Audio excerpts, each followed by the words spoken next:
Assalamualaikum, waalaikumsalam warahmatullahi wabarakatuh. Selamat datang kami ucapkan pada para tamu undangan yang baru datang.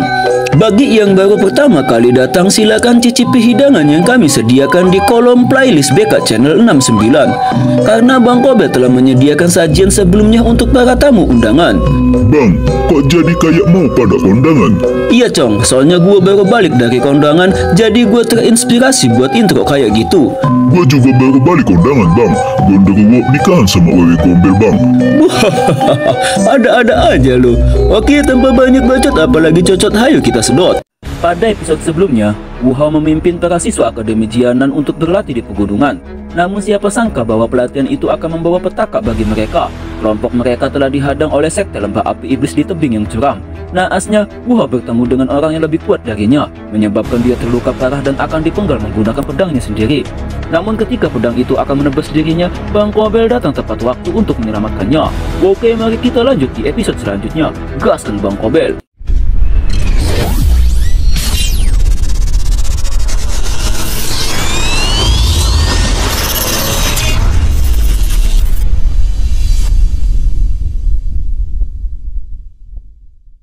Ketika melihat Bang Kobel, Wu Hao pun menangis sejadi-jadinya karena telah diselamatkan pada saat-saat yang kritis. Ia pun sangat gembira akan kedatangan Bang Kobel karena bagaimanapun mereka adalah sahabat saat di Akademi Jianan.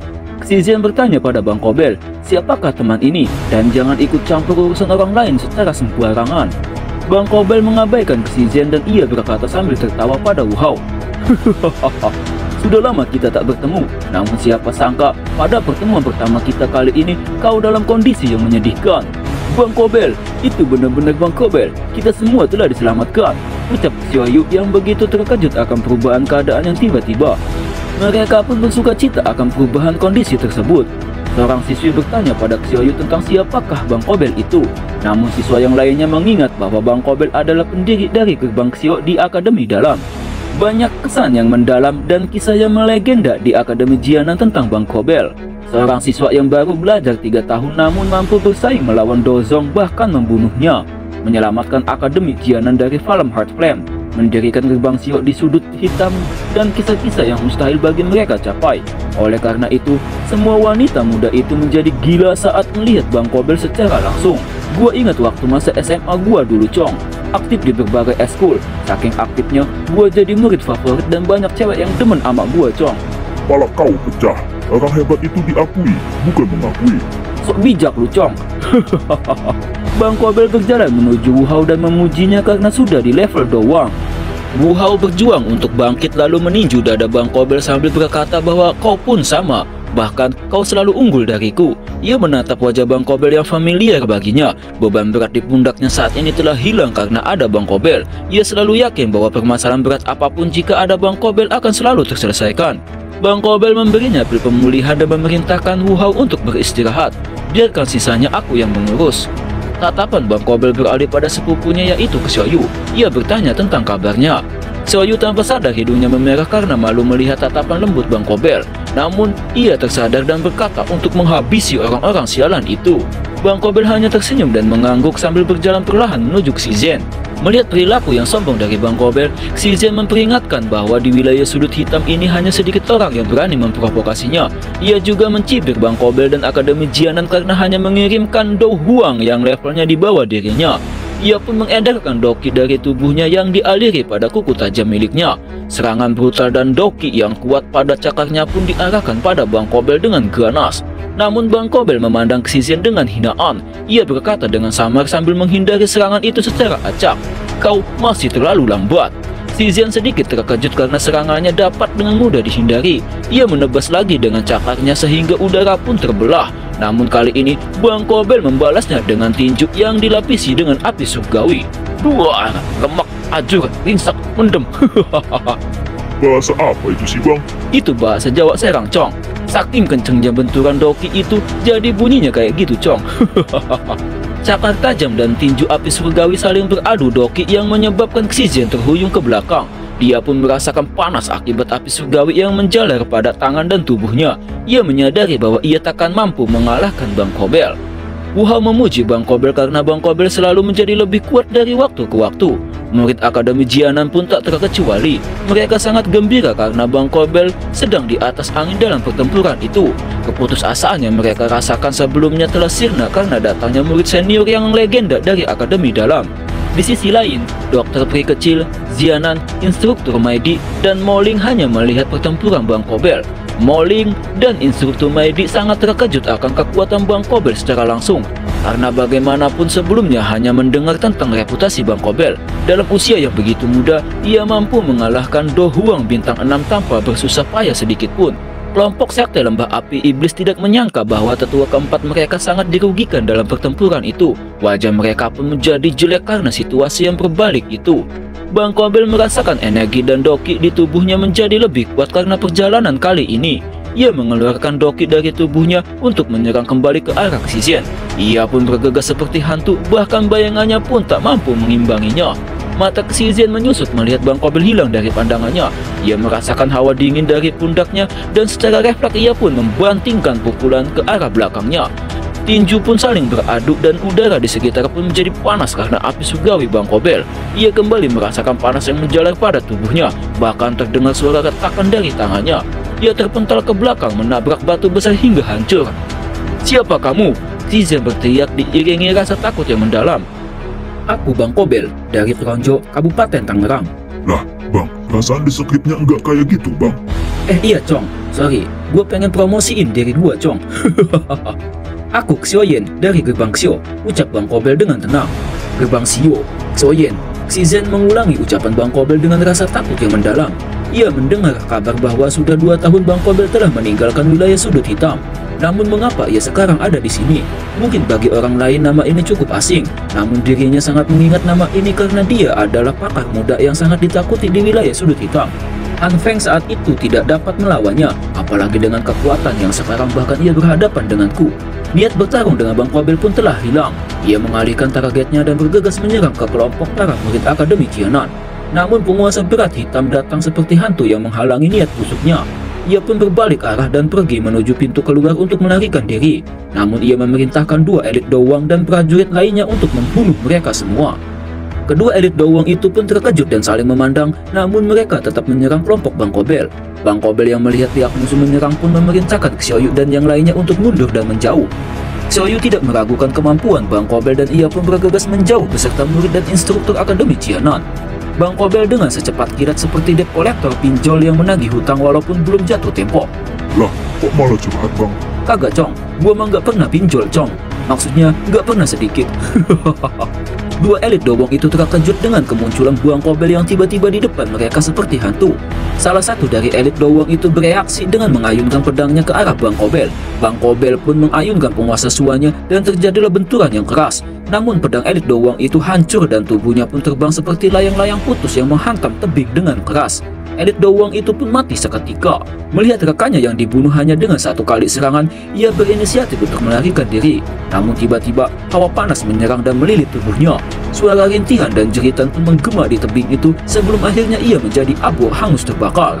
Bang Kobel mengalihkan pandangannya ke arah sekelompok musuh yang sudah terlihat panik. Api surgawi di tubuhnya berfluktuasi dengan intens. Aura panas yang tak terlihat menyebar ke segala arah. Api tak terlihat itu menyerang setiap orang dari sekte lembah api iblis. Tanpa penyebab yang pasti, orang-orang itu langsung meledak jadi abu hitam. Jeritan dan ledakan menggema di setiap api hitam tak terlihat itu menyerang. Xiaoyu, Wu Hao dan yang lainnya merasa ngeri akan metode kejam yang dilakukan oleh Bang Kobel. Mereka melihat Bang Kobel seperti monster yang akan membunuh siapa saja yang mengusik orang-orang terdekatnya. Namun ketika melihat senyuman yang lembut dari Bang Kobel, rasa takut dan risih di hati mereka pun menghilang dan digantikan dengan kekaguman yang luar biasa. Para wanita muda itu pun semakin tertarik dan menjadikan Bang Kobel sebagai idola mereka. Namun di sela-sela kegembiraan mereka, terdengarlah suara yang tak berdaya. Dia berhasil melarikan diri. Saat pasukan mereka menyerang, dia menjadikan antek-anteknya sebagai tumbal agar dia punya waktu untuk melarikan diri. Itu adalah suara Wu Hao. Dia tidak bisa melarikan diri. Bang Kobel tertawa sambil bertanya tentang keadaan Wu Hao. "Apakah kamu baik-baik saja?" "Aku baik-baik saja. Dengan pil obatmu, aku seharusnya bisa pulih sepenuhnya setelah beristirahat selama beberapa hari." Wu Hao tertawa saat menjawab. "Penutua Wu, apakah kalian semua baik-baik saja?" Tiga sosok manusia bergegas turun dari langit. Salah satunya adalah Xian yang memegang Maidi dan Moling saat dia turun dari atas lembah. Wu Hao menggelengkan kepalanya, tatapannya segera tertuju pada Xian saat dia tanpa sadar tertawa. Tidak disangka, kau juga membawanya kembali. Penutua pertama sering membicarakannya. Cih, untuk apa orang tua itu membicarakanku? Dia pasti memintaku melakukan kerja keras untuk mencari bahan obat di seluruh pegunungan. Xian berbicara sambil meringkukkan mulutnya. Wu Hao hanya tersenyum malu saat mendengar ucapan Xian. Dia tidak berani menimpali ucapan Xian, karena bagaimanapun Xian adalah senior baginya sekaligus peringkat 1 di akademi waktu itu. Moling bergabung dengan wanita muda lainnya. Sesekali mereka menatap Bang Kobel karena Bang Kobel mempunyai daya tarik yang luar biasa di usia mudanya.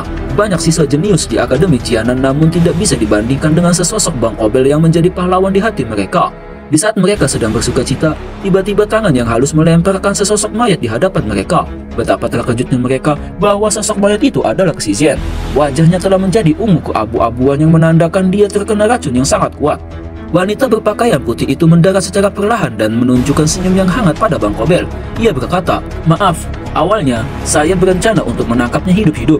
Namun aku tidak menyangka orang ini memiliki ketahanan yang rendah terhadap racun. Dia langsung mati karena racun yang menyerang jantungnya." Wu Hao menyeka keringat dingin di dahinya. Ia melihat senyuman yang cantik di wajah dokter peri kecil namun tak menyangka bahwa wanita secantik itu sangatlah berdarah dingin. Dan kemampuan orang-orang yang mengikuti Bang Kobel sangatlah kuat. Bahkan taktik yang mereka gunakan sangatlah kejam. Bang Kobel mengangguk pada dokter peri kecil dan bertanya pada Wu Hao tentang sekte lembah api iblis. Wu Hao menjelaskan bahwa sekte lembah api iblis adalah fraksi tua di wilayah sudut hitam yang memiliki kekuatan yang luar biasa. Pada awalnya, mereka tidak banyak memiliki konflik dengan Akademi Jianan. Gerbang Xiao seringkali menerima kekalahan saat bertempur melawan mereka. Karena kekuatan mereka lebih kuat dibandingkan dengan Gerbang Xiao, awalnya Akademi jarang melakukan intervensi pada Gerbang Xiao kecuali Gerbang Xiao saat dalam keadaan terdesak. Perang kedua belah pihak semakin intens dan Gerbang Xiao menerima kekalahan dan terpojok. Oleh karena itu, Akademi Jianan membantu Gerbang Xiao untuk bertempur melawan mereka. Banyak para ahli dari pihak musuh yang gugur dalam pertempuran akibat campur tangan dari Akademi. Karena itulah Akademi dan sekte lembah api iblis bagaikan minyak dan air di wilayah sudut hitam. Taktik mereka sangat tercela. Setelah mereka memiliki dendam terhadap Akademi, selama 2 tahun ini mereka menyergap dan membunuh siswa yang keluar untuk berlatih. Banyak para siswa yang mati karena taktik keji mereka. Oleh sebab itu, Akademi mengirim sesepuh atau murid Akademi dalam untuk menemani siswa berlatih. Namun entah kenapa informasi Akademi bocor dan mereka berhasil menyergap kita seperti sekarang ini. Wajah Bang Kobel menjadi gelap saat mendengarkan penjelasan Wu Hao yang serius. Ia mengutuk taktik tercela yang dilakukan lembah api iblis. Wajar saja Akademi yang dulunya selalu bersikap netral kini berdiri tegak untuk melawan mereka.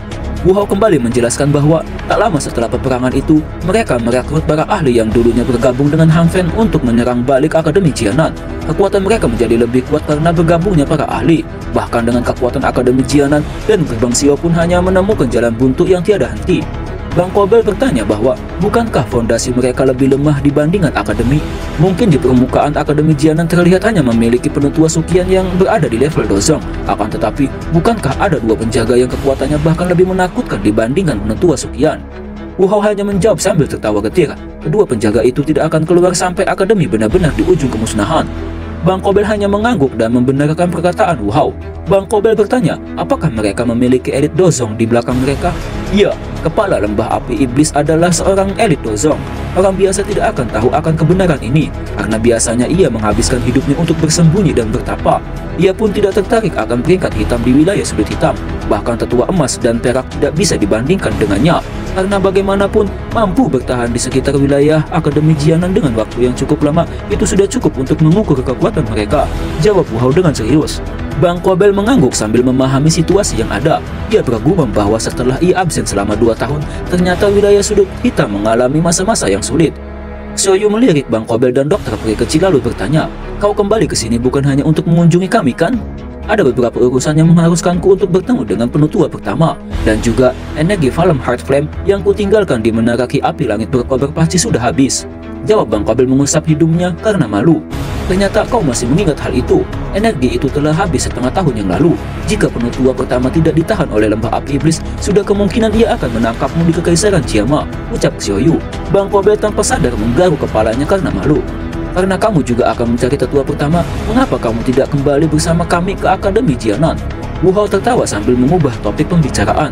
Bang Kobel ragu-ragu sebelum menggelengkan kepalanya. Ia berkata bahwa akan mengikuti lelang untuk mencari beberapa informasi tentang bahan-bahan obat yang ia butuhkan.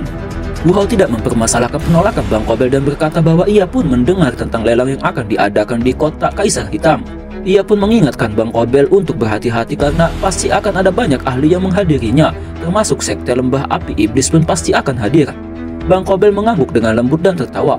Tenang, jika aku bertemu dengan mereka, maka secara kebetulan aku akan menguji fraksi itu yang mampu bersaing dengan Akademi Jianan. Seperti, aku akan melindungi kalian semua untuk jarak tertentu. Setelah lelang di kota Kaisar Hitam selesai, aku akan melakukan perjalanan ke Akademi Jianan. Bang Kobel tersenyum saat berbicara dengan Wu Hao dan Xiaoyu. Akhirnya, mereka pun meninggalkan tebing itu dan melakukan perjalanan mereka. Selama 2 jam perjalanan, mereka saling berdiskusi sampai akhirnya mereka berpisah. Oke, bagaimana kelanjutan spoilernya? Video cukup sampai di sini saja karena Bang Kobel khawatir kuota kalian akan habis.